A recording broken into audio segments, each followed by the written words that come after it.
All right, I'm back with another live stream. I'm in my car with my dog. I'm trying to run through some reviews real quick of Evolve, iMPACT, and WWE Smackdown from this week. There's a big weekend coming up, so I'm trying to knock out these shows before all those avalanche of shows come our way. So let's get these out the way real quick. So I'll start with Evolve. The opening video package, it was everything to do with the Natalya Kelly Armstrong match, which is a big match coming up later, the main event for the Evolve title. I'll talk about it more when I get to the main event. But the first segment of the day was a match. It was Timothy Thatcher versus Keanu Carver. Good match. Timothy Thatcher, the defender of the WWE ID program for some reason. He's into this independent development program, the Evolve Original. He wants it to be a fair playing field and all that. And then Keanu Carver, who was screwed by the ID guys in the Evolve title match, namely Jackson Drake and Sean Legacy. So he's just been beating up ID guys. And Timothy Thatcher stepped up to him, and that's how this match came up. So the match, for the most part, Thatcher was up for it physically, as Carver is a huge dude, but Thatcher was physically, he matched him physically.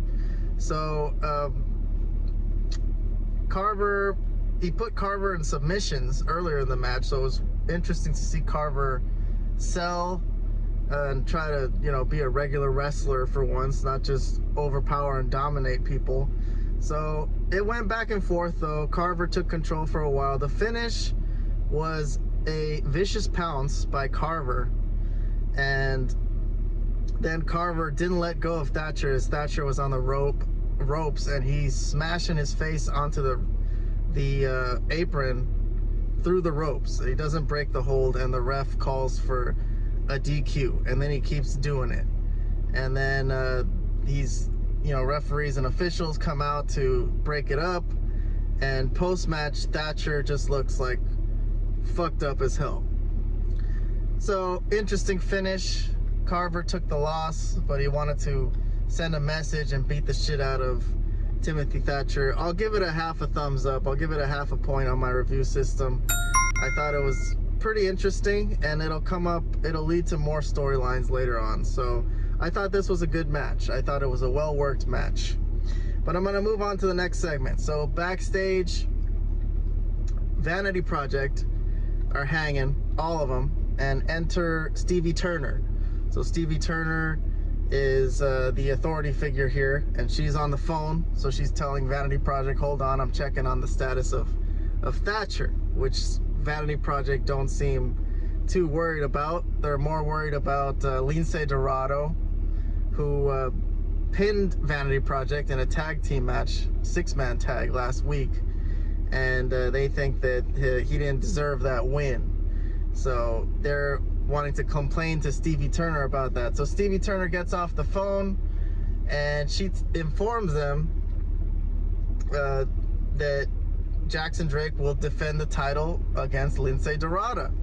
So there's a contract signing for that later tonight, so they're pissed off about this. Vanity Project. Our segment's not over. Stevie Turner leaves. Enter the homeless man, Jordan Oasis, and he talks shit to Jackson Drake, to which Brad Baylor calls him a buzzkill. So they set up a little something between Jordan Oasis and Vanity Project. But yes, all right, so for that whole segment, I'll give it another half a point. So I'm at a point overall for my Evolve review. Interesting stuff. Lindsay Dorado is going to be the next challenger for the Evolve title. There you go. We'll have the contract signing later on. I'll discuss it a little further later on. But for right now, I'll move on to the next segment. We got a match. It's Chantel Monroe, who has been a arrogant biatch, is basically her gimmick, and Mason Holiday, who had wanted to be her friend, and Layla Diggs also is accompanying Mason Holiday. So it's Mason Holiday against Chantel Monroe. So both Diggs and Monroe, they cut a promo, they pre-recorded a promo talking about the whole story, about how they don't think this is the real Chantel, but since she wants to act like a bitch, then they got to give it to her, right? So this was a hard-fought match. They looked even, basically, but the finish was that Chantel catches Mason Holiday with a code breaker looking move for the win. So I don't say anything bad about the match, but I'm not going to give any points either. I'm going to leave it at a 0, so I'm at an indifferent for that. Post-match, though, all right? We got an in-ring promo. So Chantel wants a title shot, basically. That's what she says. So she just picked up a big win, and she's like, I want to leave Mason Holiday and Layla Diggs behind and challenge for the Evolve title. That's when Kylie Rae comes out. So Kylie Rae, she says she's really nice and everything. She respects Chantel, but she also wants the Evolve title. She just picked up a big win over Wendy Chu. So she thinks that she deserves the next shot. But someone else's music hits. It's Tyra Mae Steele, the winner of LFG, I guess, for the women. And she also wants in on this title picture. Both Kylie and Chantel like rebuke her. They're like, no, man, you guys, you need to get behind us in line, basically. So a fight breaks out. Chantel attacks Kylie Rae at first, and then Tyra Mae takes down Chantel. So the segment ends with Tyra Mae putting them both down, basically, and standing tall. But as a segment, it's interesting to know who's lining up for the title shot, but I didn't really dig this too much. I don't dig any of these characters too much yet. So I'm gonna leave this also at a 0. I'm gonna give it indifferent to this one. These three are gonna face off, though. They announced that later on, that there's gonna be a 3-way match next week, which I suppose is going to have title implications. But okay, so there you go.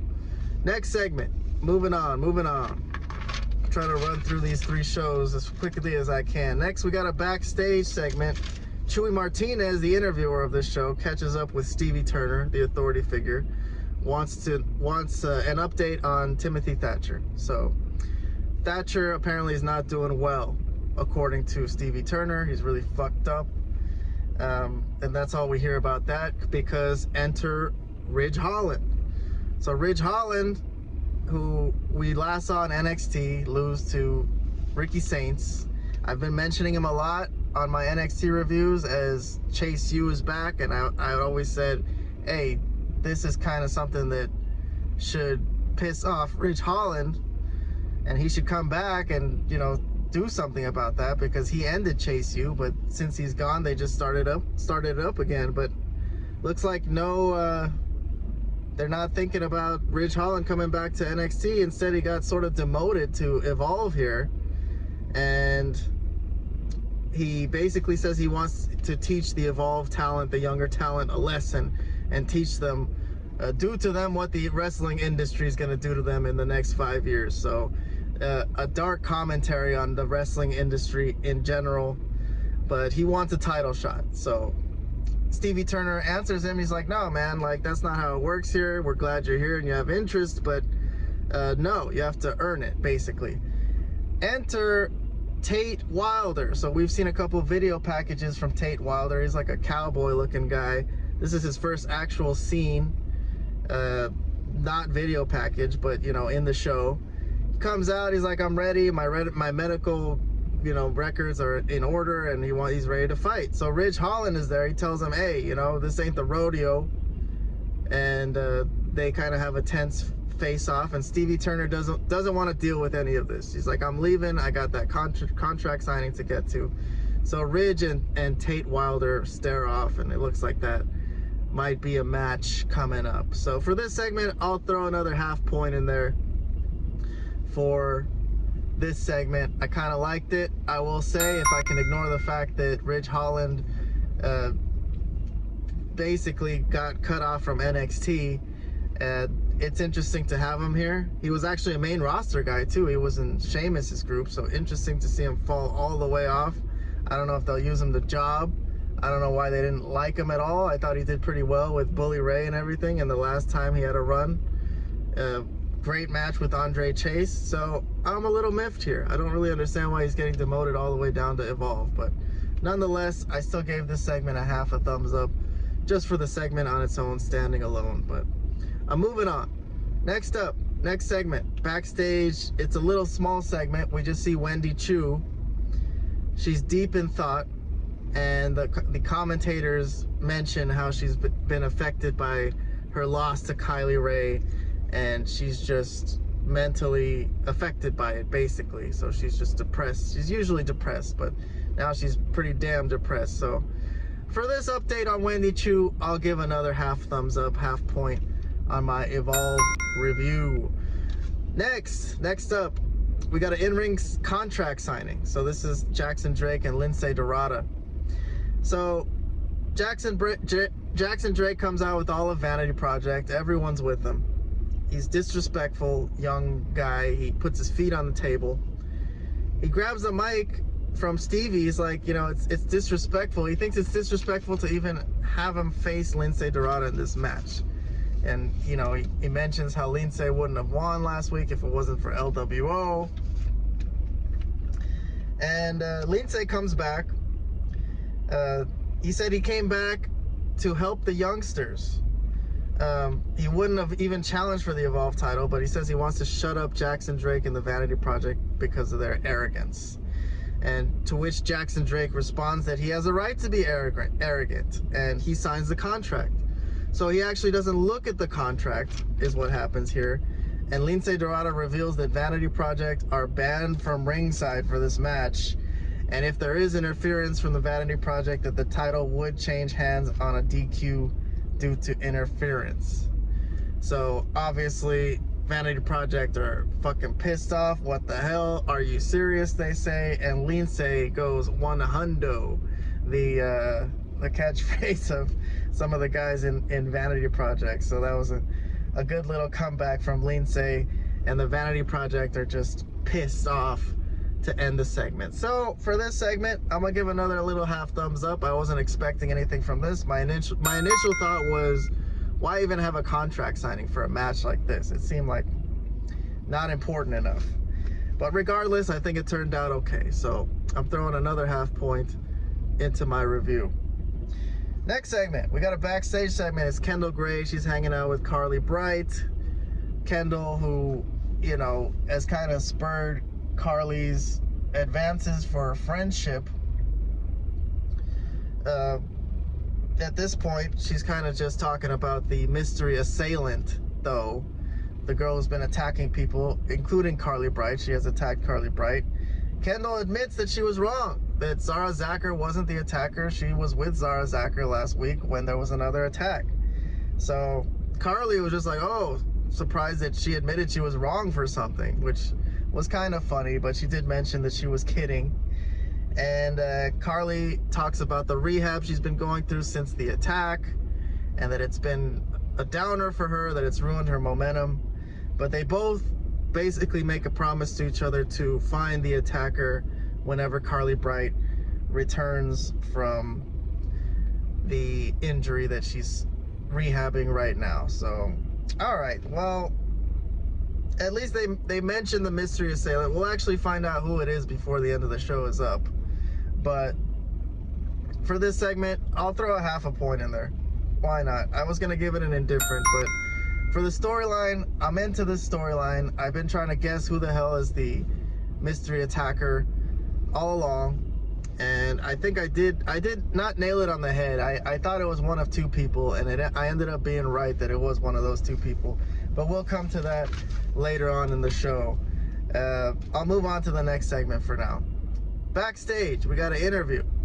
It's Sean Legacy, so he's getting interviewed by Chuy Martinez, and he's getting asked about Thatcher, his boy, his mentor, and they want an update on Thatcher, and Legacy tells everyone that Thatcher is fucked up and he's going to the hospital, basically, but that he's old school and that he will be back for sure. But he makes a promise that Kiana Carver's vendetta against the ID program and the ID talents will end here. So that's going to be an interesting matchup. You know what? I'm going to throw a full point at this one. I'll give it a thumbs up just for the idea of Carver against Legacy. This is a match that should happen. It sort of happened in that four-way. They were both involved in that elimination four-way for the Evolve title, but Carver kind of got a raw deal, which is why he was so mad at these ID talents, because they ganged up on him to eliminate him. So I like the idea of this match. I think this is going to be a very solid matchup and a very interesting matchup for Keanu Carver. First of all, legacy is good. He's going to be on the main roster someday, I think. Carver is the one that's still a question. I think he did well enough today. This will be another good test for him. Moving on. The match, it's main event match. Okay, so it's the Evolve title for the women. It's Natalya against the champion, Callie Armstrong. So Natty gets in Callie's face during the intros. They have a important ring announcement introduction for both wrestlers here. Natty gets in her face. But as for the match, Natty dominates a little early on with the mat wrestling, and then Callie takes back control, and then it goes back and forth. And later in the match, Natalya gets the sharpshooter on Callie, but can't really sit on it for some reason. So Callie does break the hold, runs away to the ring apron, to the ropes, and breaks the hold. From there, match continues. Callie hits the Callie connection, which is basically like a pounce. And this was after she turned things around by throwing Natalya into the ring ropes throat first. So Natalya took the ring ropes to the throat and then a pounce. So that's how Callie Armstrong wins the match and overcomes Natalya, goes over clean. So she defended the title, which is basically why I watched this show. I could have kept this show off and watched it next week sometime because I have too many shows to watch. I'm up, it's 4 in the morning here in LA. Here I am watching Evolve, and the only thing I really wanted to know was Natalya gonna win the Evolve title, because basically she's on some shows this weekend, Evolution, she's in the Battle Royal, so I just wanted to know if she'd come out with that Evolve title. Basically, that was the only thing that I thought could leak over into the main shows, but no, Natalya doesn't win. And in the end, she does shake hands with Callie Armstrong, so it looks like she turned face, because Callie asked her for a handshake and Natty gave her a hug and raised her arm. So there you go, that was the match and the post match. But we have a bit of an afterbirth too to end the show. There's an attack on Callie Armstrong. It's Jintala. Okay, so Jintala, who's been a very nice girl, picked up a win recently, but I suspected she might be the mystery assailant of all the girls getting attacked backstage, namely because she attacked Aria Bennett and then took her spot in that match, so she benefited from it. The only other person I thought it could have been was Natalya, but it turns out it's not her. I thought it could have been either one. I thought it would have made sense if it was either one, but it's Jintala, so Natalya's not going to be the main heel on this show. I thought it was a possibility that they might make her like the main bad guy, but no, it's the youngster, it's the person who's trying to make a name for herself. She admits it. She's like, it was me, I'm the attacker, and that's how the show goes off the air. So it's Jintala. All right, so that's my review of Evolve for the day. I mentioned some things that I like. I liked some things. I thought it was a decent episode. We got the conclusion of our Mystery Assailant storyline. Good title main event, and there you go. All right, I gotta move on though. I want to fill you in on iMPACT and give some thoughts on it as well.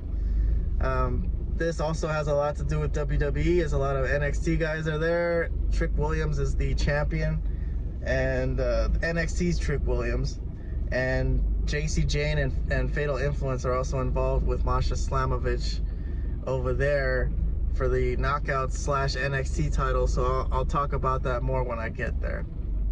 But the video package, the opening video package, they filled us in on some stuff. They showed us a replay of Masha defeating Killer Kelly and defending the iMPACT TNA Knockouts World title, excuse me, iMPACT World title. Yeah, it used to be the iMPACT Knockouts World title. The TNA Knockouts World title, so it's still Masha Slamovich's belt. And then they show her getting attacked by JC Jane and Fatal Influence.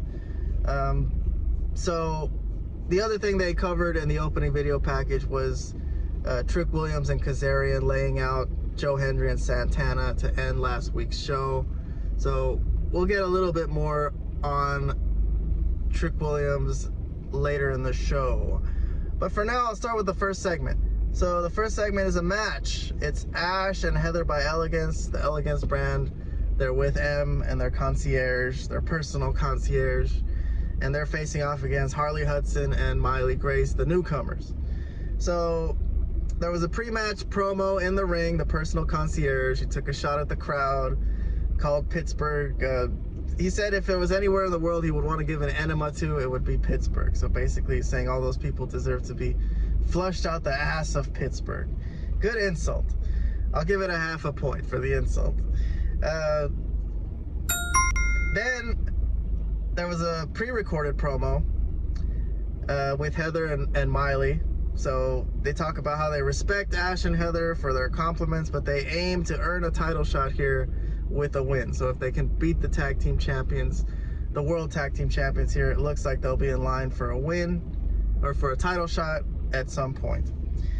The finish here is Ash by Elegance pins Miley Grace after a swanton. The commentators, they make mention that Heather was on the other side, Heather by Elegance, and she held down Harley Hudson. So the commentators are saying, hey, that's illegal. You can't do that. You can't go hold the other person down to prevent them from breaking up the pin. So I don't know. I didn't think that was so illegal. I've seen more illegal things that have been let go by the referees. I don't know if the ref didn't see it or what happened there.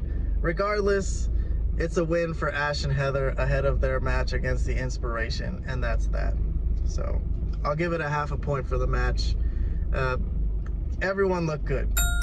I gotta give it up for Miley and Harley for being new to like a major company. They work really well. So that's all I got to say about that.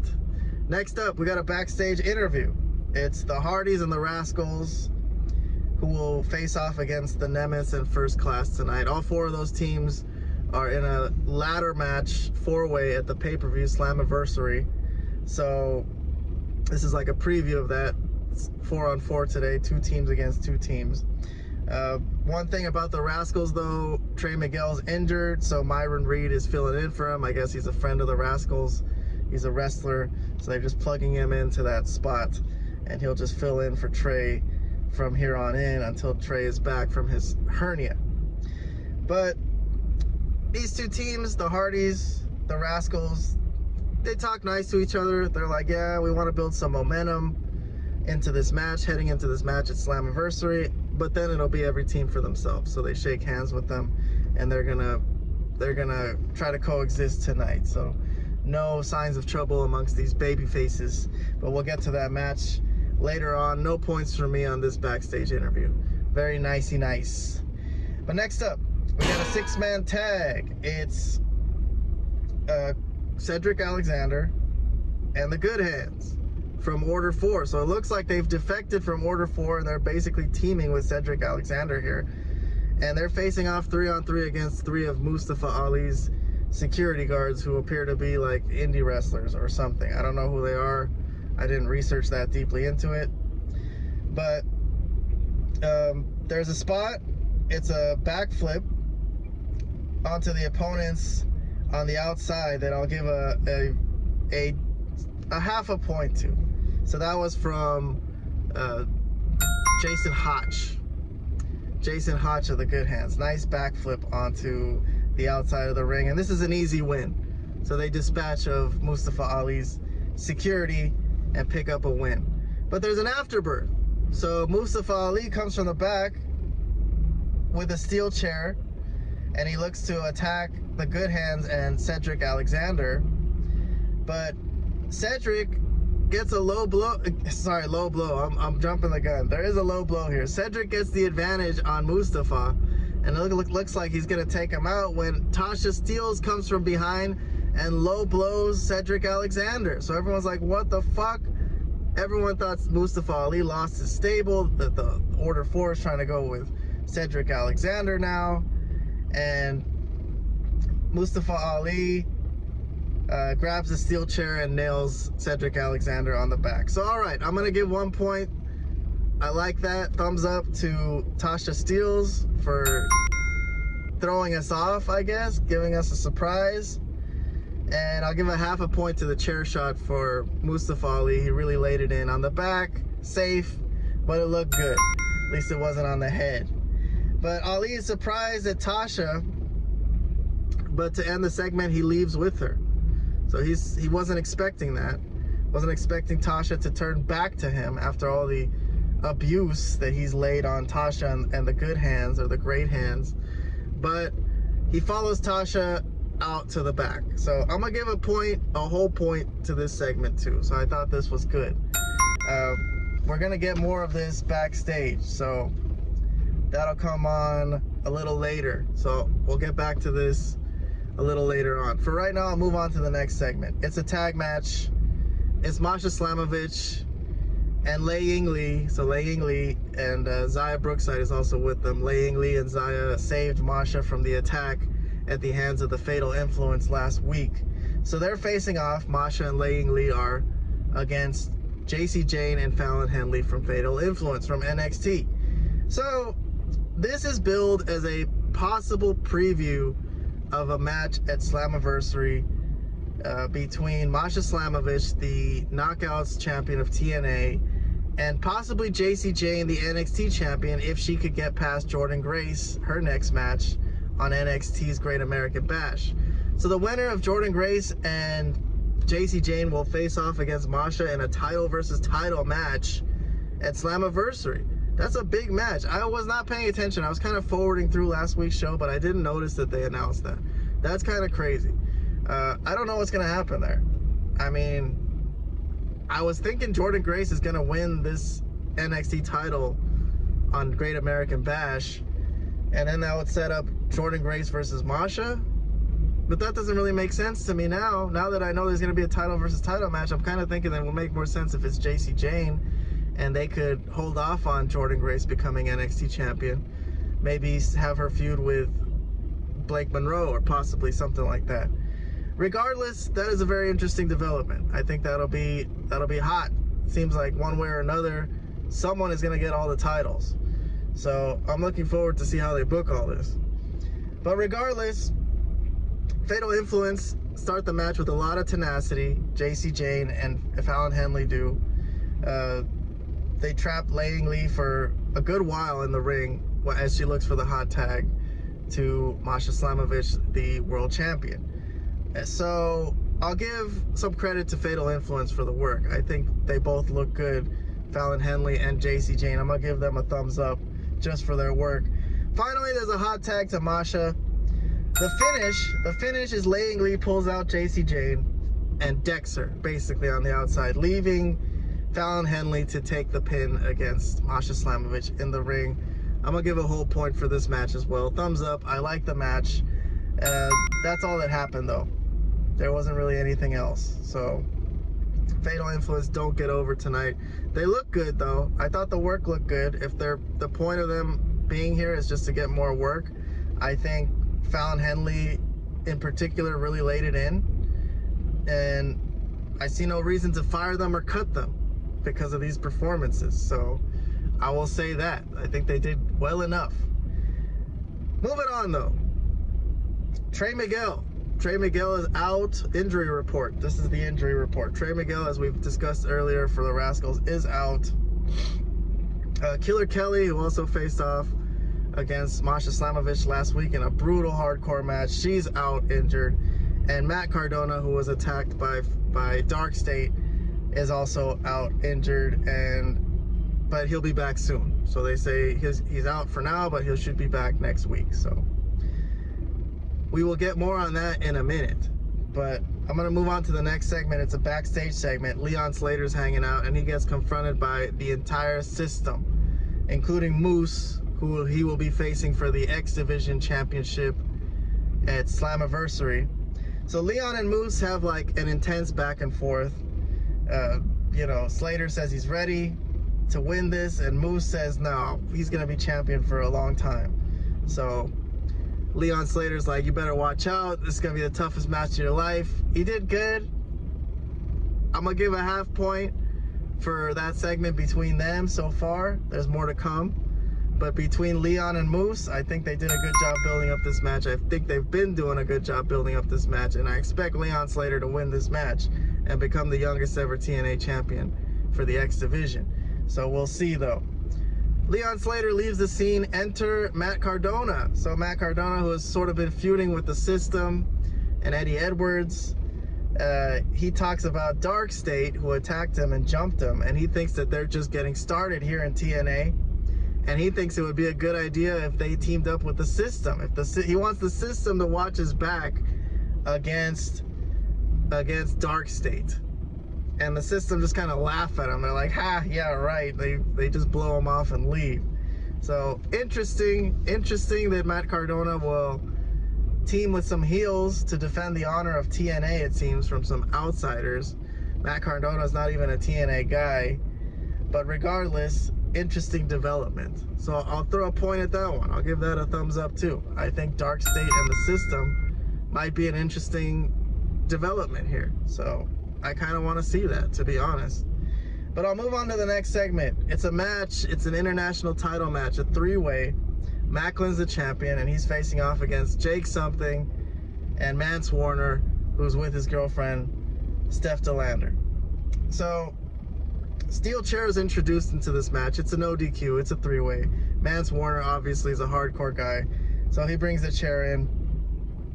But there's nothing really to tell about this match, honestly. Macklin ends up earning the pinfall over Warner as Jake Something is like out of the ring. So post-match, Jake Something is kind of disappointed and pissed at this, but Steve Macklin retains the title. I don't think I really felt anything about this match. I didn't feel there was going to be a title change. It was kind of just flung out there in the middle of the show. It didn't seem important, but I was listening to another podcast the other day where some young fella, I don't even know which podcast it was saying that he thinks Steve Macklin is one of the top 3 wrestlers of the year. He's been having a good run. And I can't disagree, really. He's been having a solid run. It just seems like I don't really think like people care about him, really. He's had some really good feuds with Eric Young, with Josh Alexander.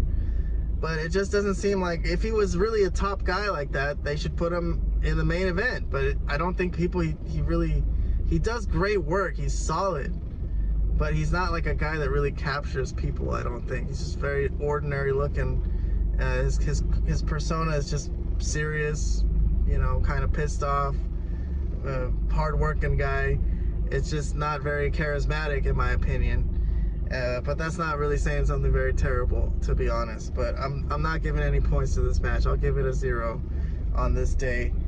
I'll move on. So we got Order 4 business. Like I said, we weren't done for the night. So in the parking lot, Mustafa Ali confronts Tasha. He's like, hey, what the hell was that? The Good Hands are there also. Enter the Good Hands. And Tasha, as they're all yelling at each other, she kind of gets control of this, and she tells them all to shut up. And she says that Ali has promised them success, titles, but no one in the group has any titles. So because of her plan, Ali has a chance to have a big match at Slammiversary against an opponent that he's been wanting to face, wanting to get retribution on. And she calls for the group to be united. So a group that we thought a minute ago was breaking up, that the Good Hands teamed up with Cedric Alexander, for goodness sakes, against the Order 4 earlier in the night. But now it seems like they're all back together because Tasha Steelz is just being strong. It's like, we gotta be together. So Ali agrees, and because of this, he thinks they could be, quote unquote, the greatest group in TNA history. So that quote is going to cause an issue in a little bit. But I just want to mention that for Tasha taking control of this situation, I really like this. I'm going to give it 2 thumbs up. I'm at 2 thumbs up for Tasha Steelz today. 2 points on my impact review. And as they're going to leave, they're going to get in a limo and leave. The System and Alicia Edwards stick their nose in there And Alicia's like, yeah, do you want to know something? Her catchphrase to her former friend, Tasha Steelz. And apparently they were walking by and they were offended that Mustafa Ali said that they think they could be the greatest stable in TNA history. So amongst their thing with Cedric Alexander, it looks like they're planting another seed to start something with the system. It looks like, between two heel stables. But because of the history between Tasha and Alicia, I really like this too. I'm adding another 2 points on my Impact review. Moose wasn't there. It was the rest of the system, and they want Order 4. And Ali's like, no, you know what? We got a lot going on. Not right now. And Tasha's like, no, fuck that. We accept. We'll see you next week. So, okay. The system against Order 4 next week, apparently before Slammiversary. Interesting matchup. We'll see what happens there. I've given a lot of points to that segment. I'm moving on. Next, we got a video package. All they call this guy, they didn't really call him anything, but they had a graphic on the scene that said fourth rope.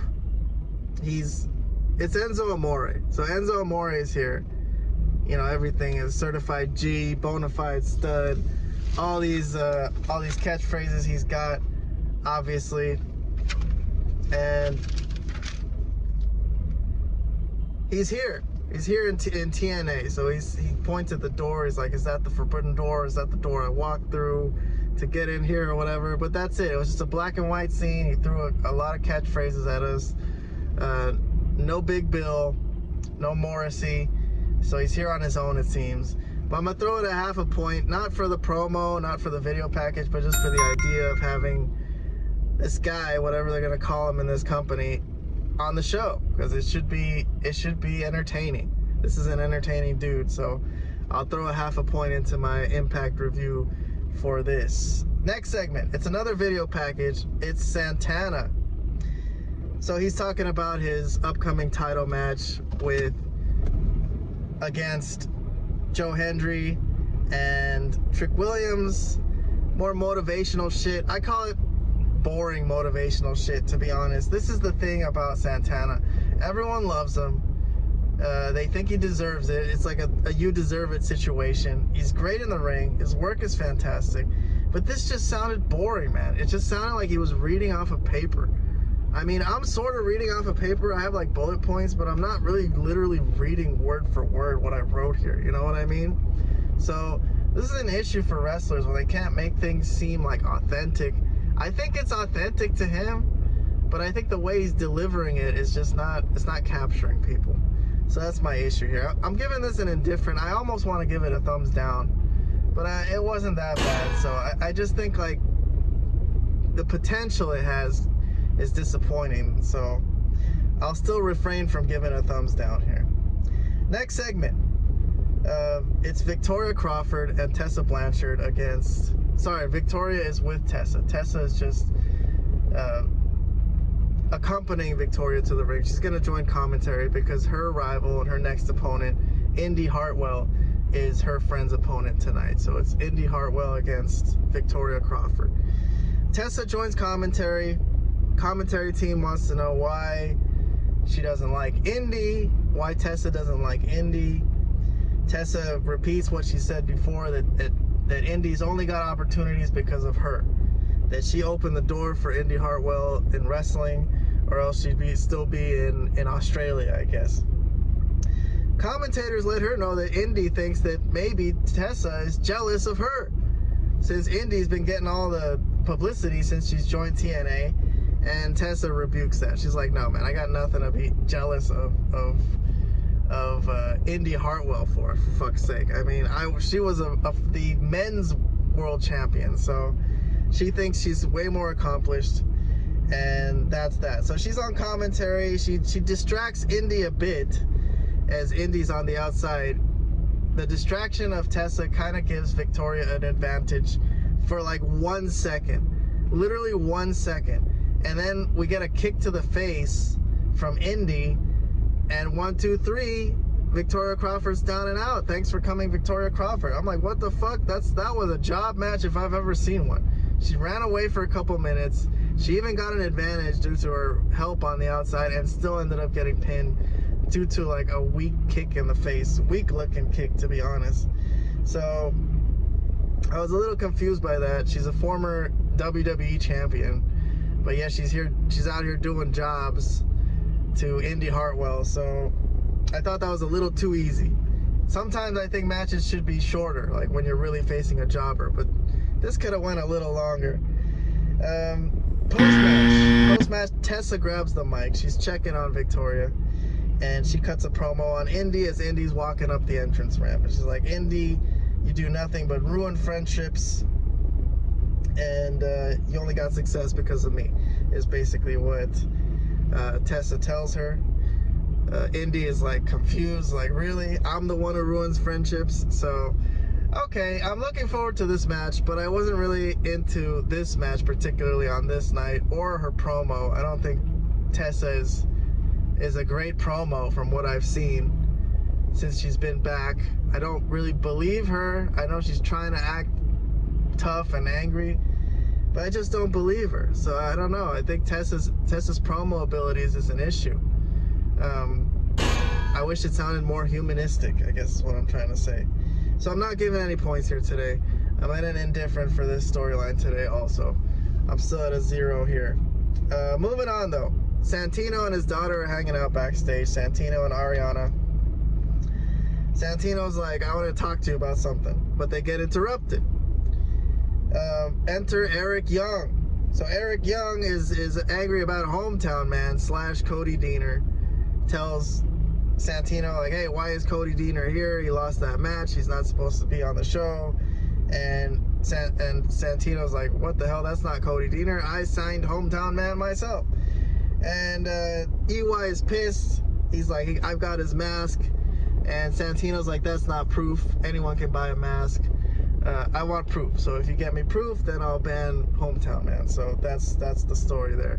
I liked this story last week. I thought it was really funny, the segment they had. This one, I like that they're continuing it. I'll give this one a thumbs up today.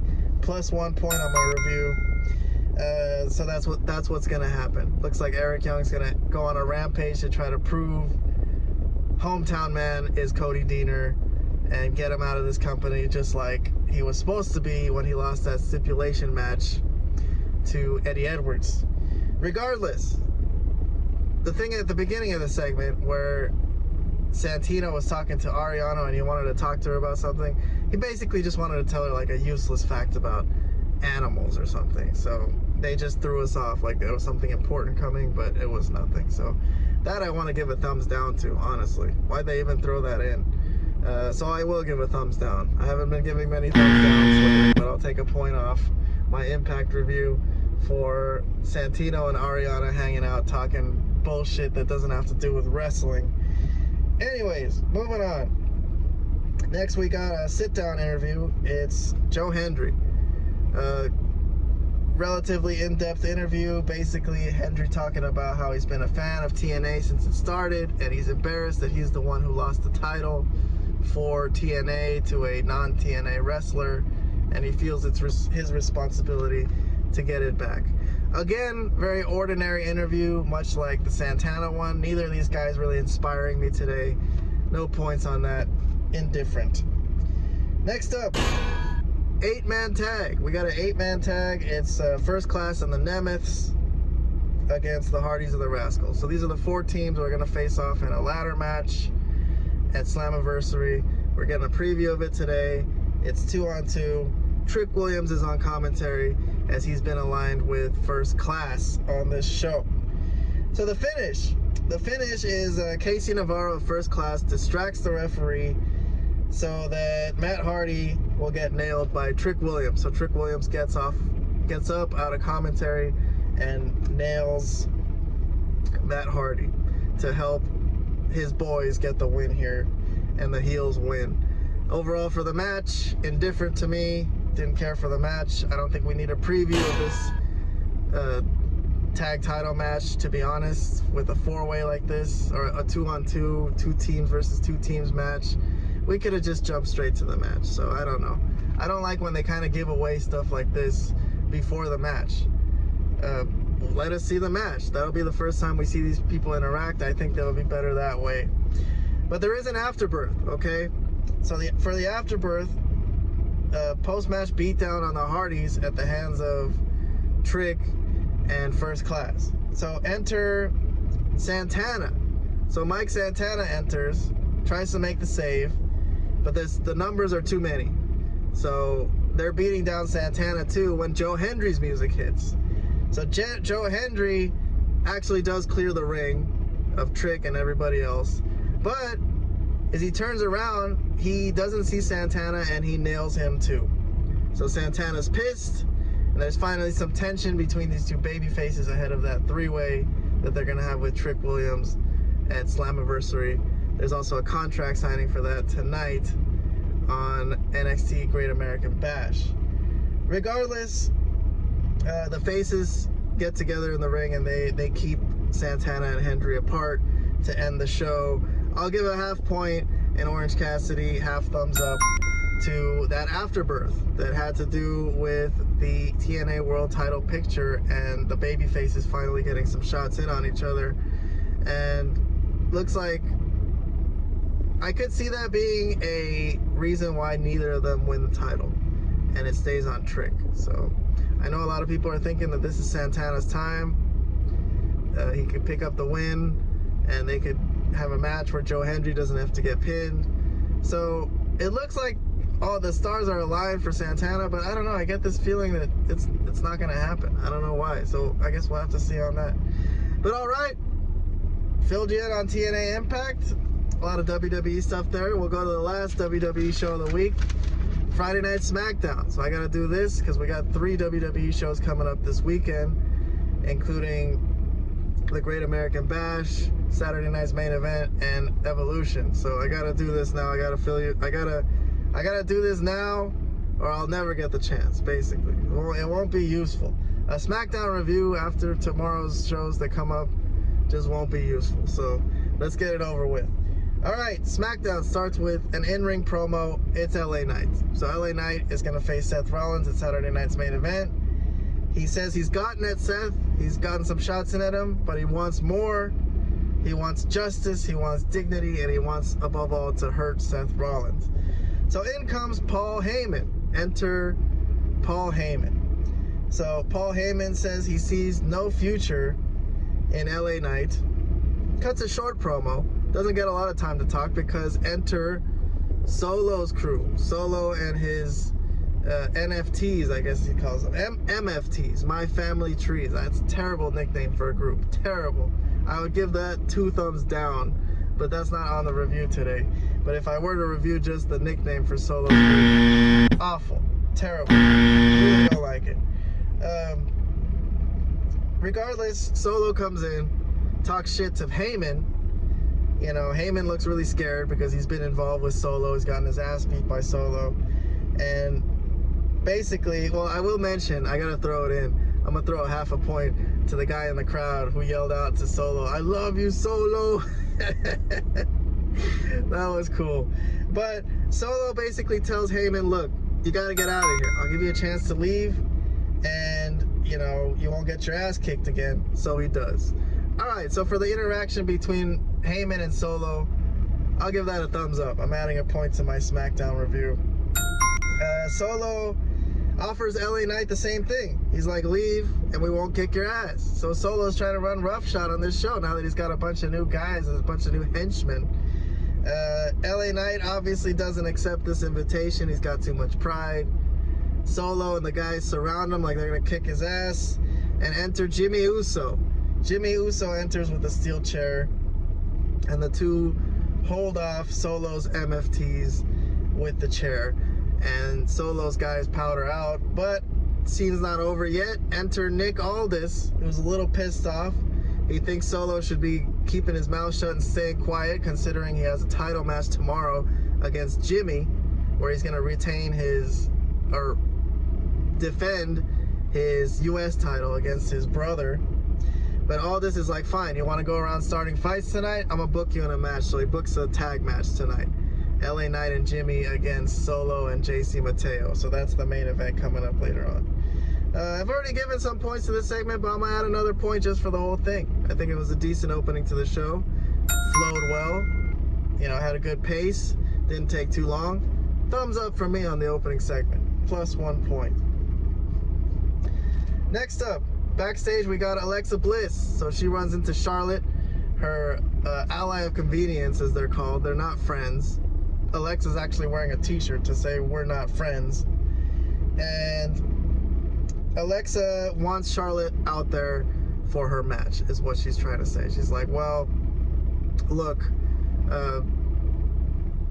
all the other teams are going to have their partners out there. We got to stand united because we have this 4-way tag title match on Sunday, so just come out with me. And Charlotte begrudgingly agrees, basically. She's like, all right, that makes sense, fine. So next up, the next segment is the 4-way match. So we got one person from each team in that 4-way tag team match. They're gonna face off in a 4-way singles match tonight. So it's Sol Ruca. She's with Zarya, her tag team partner. Zarya's her valet today. And I did find something interesting about Sol Ruca being in this match, because she also has a match the next night against Izzy Dame and a tag title match on Sunday. So she's probably the one who shouldn't have been in this match. This should have been Zarya. But regardless, I will mention some things about what happens to Sol Ruca as I go through the match. But she's facing off against Roxanne, who's with Raquel. They're the champions. Kyrie is with Asuka. And Alexa Bliss, who has Charlotte in her corner. So, again, the 4 participants. Sol Ruca, Roxanne, Kyrie, and Alexa. Alright, there's a spot. Amazing looking spot from Sol Ruca, who backflips from the inside of the ring, outside of the ring. She's on the inside of the ropes and backflips completely outside of the ring. Looks like it hurts her leg though, but I'll still give it a point on just being such an incredible looking spot. But see, with a match 3 days in a row, 2 title matches coming up, and she's doing this type of shit. It's already fucked up her leg. Like I said, already breaking down. Looks like her opponents were working on this leg throughout this match. But there was another spot for Sol Ruca, an amazing looking spot, a double soul snatcher. So she has an incredible move called a soul snatcher, which I can't explain. But if you don't know what it is, go on YouTube and search Sol Ruca soul snatcher. But she did a double soul snatcher today onto 2 opponents. So I've never seen that. I'll throw another point at that one. Thumbs up. Interference spot. So right from that double soul snatcher, Sol Ruca was going to pin Roxanne Perez, but Raquel puts Roxanne's leg on the rope to break the pin behind the ref's back. So Zarya is looking after Sol Ruca today, and she goes after Raquel on the outside. So they have a little fight. Raquel is bigger than her though. Like, Zarya is a big girl, but Raquel basically gets the best of her there. And she puts down Zarya, and then she gets nailed by Charlotte Flair. So Charlotte comes from behind and pushes Raquel, throws her into the commentary booth, which is gonna give me my only segment today, or my only spot that gives me 3 points. I love this because the freaking reaction on Joe Tessitore and how he sold getting physically involved was freaking awesome. If you guys didn't see this, Joe Tessitore as Raquel Rodriguez going into him at the announcer's desk was gold. 3 points for me on my Smackdown review. The finish. Alexa Bliss pins Kairi Sane. So with all that going on the outside, Alexa pins Kairi. This was a good match actually. For a 4-way, I thought it did well to set up that match, the 4-way tag match for the WWE tag titles. So I'll give it a point. This is a thumbs up for me. I was surprised I liked it. I'm moving on though. Next up we got another, this is a tag match. This is for the WWE tag team titles. And it's the Street Profits, the champions. They're taking on the Wyatts today. So the Wyatts, who had another shot at this tag title a few weeks ago, but it got ruined by all the tag teams that just kind of came in and just, you know, fucked up the match and got it thrown out.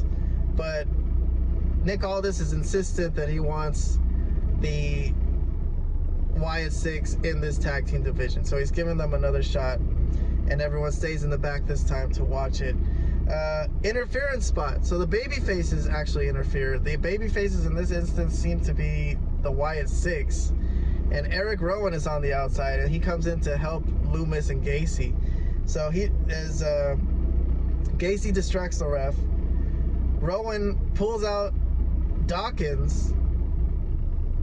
No, he attacks Ford. I'm sorry. He attacks Montez Ford on the outside, and Dawkins actually attacks Rowan and takes him out, throws him over the guardrail. So Rowan is nullified, but he did some damage already to Montez Ford.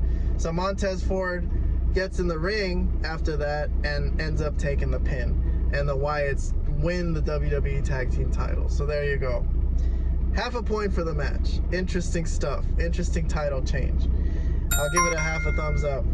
But backstage, we cut straight backstage, next segment, and DIY are pissed, obviously. They think this is like the end of the tag team division for them. They didn't want this.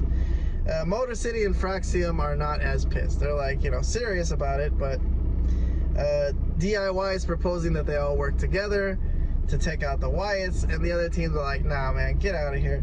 Fraxium, they just want a title shot themselves, and they think they deserve it. But enter Andrade and Rey Fenix, who are like, you know what? We're on the scene now, and we're actually... we deserve a tag title shot.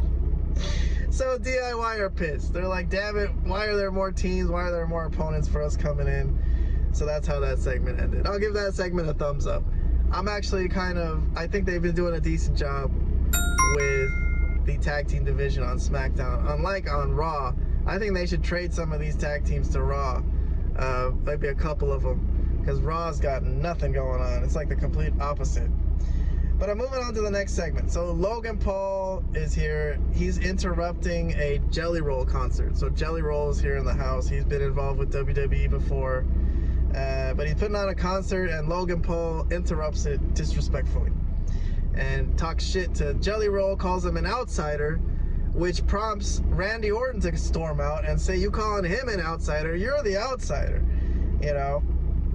So as he's talking shit to Logan Paul, enter Drew McIntyre, who was RKO'd by Randy Orton last week. So he got in a sneak attack, a Claymore on Randy Orton, and security removed Drew McIntyre because of this. So as security is pulling off Drew McIntyre out of the ring, Logan Paul continues the attack on Orton, and there's no one to stop it because security is kind of preoccupied with McIntyre. So the person who helps Randy Orton is Jelly Roll, who's in the ring, and he grabs Logan Paul by the hair and slams him on the ground, and then security comes in and intervenes again. So Logan Paul, the only thing he can do out of anger is just go to the drum set, I guess, where the band was playing music for Jelly Roll, and he trashes the drum set. So that's that. The only thing I liked out of this segment is Drew McIntyre claymoring Randy Orton and their match coming up at Saturday night's main event. Other than that, I don't care about Jelly Roll, and I don't care about Logan Paul. So I'll give a thumbs up to Drew McIntyre, and that's it. 1 point today for Drew and Randy Orton. Next up, it's a backstage segment. So Randy Orton's with Jelly Roll, and Jelly Roll offers to be in Randy Orton's corner for his upcoming match against Drew McIntyre. So Randy Orton's like, hell yeah, respect, I know you got my back. And that's a preview of things to come. So I suppose Jelly Roll will get involved somehow. They're not just going to bring him to stand there and watch. I don't know how I feel about that. I don't know what's going to happen with this feud with Orton and McIntyre, but it remains to be seen. I think they're two good workers that should be working together. Not a bad program to have, but I'm curious to see what comes of it. So I'll move on for now, though. Next up, it's a match. It's R-Truth, Ron Killings, as he wants to call himself now, and Aleister Black. So Ron Killings has been super serious since he came back from, you know, getting released, and he doesn't want to do the old silly R-Truth gimmick anymore. But he comes out with serious intensity for this one. So this was good. I really like this. I'll give it a thumbs up. Just for the work, just for the intensity of the work, and R-Truth looking like a serious you know, angry man for once. But the finish was R-Truth brought a chair to the ring, but Aleister Black ended up getting a hold of it. So he has the chair, and he's thinking about using it, but the ref is like, nah, don't do it. You're going to get DQ'd. So he listens to the ref, and he thinks better of it, and then he gets rolled up. So he's pissed off that he got rolled up. R-Truth just runs off, you know, leaves the ring all mad, and Aleister Black storms after him. So, all right, I'll give that finish a half a thumbs up. I kind of like it, all right? Feels like it's not over yet as he's chasing him to the back, but we got to wait on that and see what happened. So, next up.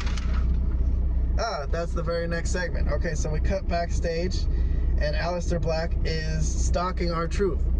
And that's when Damian Priest runs in, who's been involved with this.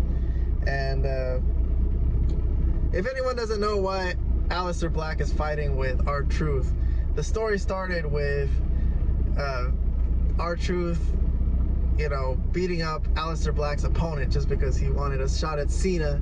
So he beat up someone who was gonna face Aleister Black, and Aleister Black was like, hey man, I was gonna have that match, you ruined my match. Damian Priest was always defending R-Truth, like, hey, he's mad, don't worry about him, don't worry about him. This time, he had the match, he lost, he's pissed. Again, Damian Priest comes in to defend R-Truth. He's like, hey man, let it go, you lost, let it go. So, Aleister Black's like, fine, I'm backing off, I'm leaving. So he backs off for a second, and then he runs back into the frame, and he's like, you know what, no. And then he fucking lays out Damian Priest. And then he tells him, now I can let it go. But I didn't think it was a bad backstage segment. For the performance, I'll give it a half a thumbs up. For the angle, I've mentioned this, for the whole storyline and what they got going on, and Damian Priest being involved, it's kind of weird to me that this is the best they got for him. I mean, he just went over Drew McIntyre. He's a former champion, and they got him looking after R-Truth, and that's all they have for him on this show. I don't know. I think he should be sticking his nose into the title picture in addition to this, because this seems like a demotion to me. It's just something to fill his time until maybe they could get him back into the title picture, or maybe they don't want to do that at all. I don't know. But it's a match with Aleister Black, and it's a decent matchup. It's a decent booking. I just don't like how they got here. It seems like it's beneath Damian Priest to me to just be hanging around backstage, waiting for things to happen with R-Truth, and then run in to defend R-Truth, and that's his only role on the show.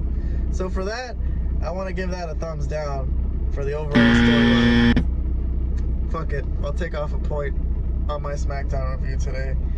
I'll move on to the next one. So there's an in-ring face-to-face moderated by Wade Barrett. It's between Trish and Tiffany. So Tiffany, who got to choose her opponent, the one person she's going to defend the title against at Evolution, the WWE title, and she chose Trish because she respects her, and she says she wants the same respect that Trish gets. So Trish mentions that the pressure is on Tiffany, and Tiffany made fun of her age a little bit, saying, yeah, I know everything about you. I've seen it on VHS. So that was kind of a funny little thing. Funny way to insult someone and make them feel old, that they were on VHS tapes. But yeah, this didn't last too long, because enter Naomi, who is the Money in the Bank holder, and she comes out to remind them of her and her Money in the Bank briefcase. But Jade Cargill comes out to return the receipt from last week for Naomi's attack on her, and they have a pull apart, and they will also face off on Sunday, Naomi and Jade, who had a match at WrestleMania. So this is another match they're gonna have. It's interesting to see how they book this, but yeah, Jade is there, and I suppose she would always be there. She should always be there. I've noticed that Naomi's come out twice trying to cash in that title, and Jade is never there to fuck it up for her. She should be, though. As much as Jade is fucked with her, I feel like she should be up Naomi's ass. But regardless, I'll throw a half point in for Jade and Naomi. I'm giving it indifferent, a 0 to Tiffany and Trish, who are just very respectful of each other, so I don't really feel anything good there. But I'm moving on to the next segment. It's the main event. It's Solo and JC Mateo of the MFTs, and they're facing off. They have people in their corner as well, Tonga Loa and Tala Tonga, and they're facing off against LA Knight and Jimmy Uso, a match that got set up in the opening segment. So moving on to the end of the match, I'll skip to the ending. Paul Heyman is there. He's at the timekeepers area, and LA Knight notices him at ringside. Heyman's on the phone. That's all we know so far. So for the moment, I'm like, why is he even there? It was kind of confusing to me. But the Heyman distraction is a bit of an opening for Tala Tonga to attack LA Knight. So I couldn't see where the ref was, so I don't know. They didn't show the ref. It was kind of weird to me that there was interference. I don't know why the ref was distracted. They didn't focus in on that for that shot. But regardless, the finish. Immediately after this, Jimmy Uso steals the pin from Solo Sikoa. So Solo's pissed post-match. He's looking at Heyman. He's like, you were here, why are you distracting us? So he thinks Heyman is the distraction, and he's mad. So Heyman's kind of like scared. He's like, damn it, I don't want to get involved with these guys again. So, but we find out that the reason he was on the phone is because he was coordinating with guys from Seth Rollins' stable, namely Braun Breaker and Bronson Reed, who enter the segment. So, well, first before that, LA Knight attacked Solo from behind as Solo was complaining to Paul Heyman. And as LA Knight stood in the ring, that's when Paul Heyman and Seth Rollins' boys jumped in on LA Knight and beat his ass. So this makes for an interesting dynamic, because I don't know if we'll see Seth Rollins' stable on Smackdown much, but Solo's crew was here, and here's my dog, by the way. Hello, say hello, Elora. But yeah, I'm near the end of my Smackdown review. I just think there was one instance where Solo's crew and Seth Rollins' crew crossed paths, and that was at the Money in the Bank match a few weeks ago. But Solo's crew is mad. Solo basically was mad at Heyman. So I see an opening there if they want to do like a little cross-promotional feud here between Solo's stable and Seth Rollins' stable. I think they could do it. It would be interesting to see a heel versus heel stable. But regardless of this, LA Knight got attacked by Bronson Reed and Braun Breaker to end this show. So I think that was a decent setup. I'll give that a half thumbs up for Seth Rollins and LA Knight feud there, and I'll give a whole thumbs up just for the idea. I'll add a point for the idea of Solo feuding with Paul Heyman and Seth Rollins' crew, possibly. So it could just not be, though. It could have just been a one-off for today, but I don't think so. I don't think they would have set that whole thing up like that and have Solo talk shit to Heyman twice in one night if they weren't going to have some kind of follow-up to this. So, alright, another quick Smackdown, only 2 hours, thank God, because I have too many shows to watch this week. So, alright, well, have fun with whatever you're going to watch tomorrow. If you're an AEW fan, it's all in. If you're a WWE fan, you got 3 shows this week, so we have to figure out how we're going to fit all this in with our busy lives and everything. But anyways, that's that. If you found my review this morning useful, make sure to subscribe. If you're already subscribed, leave a like.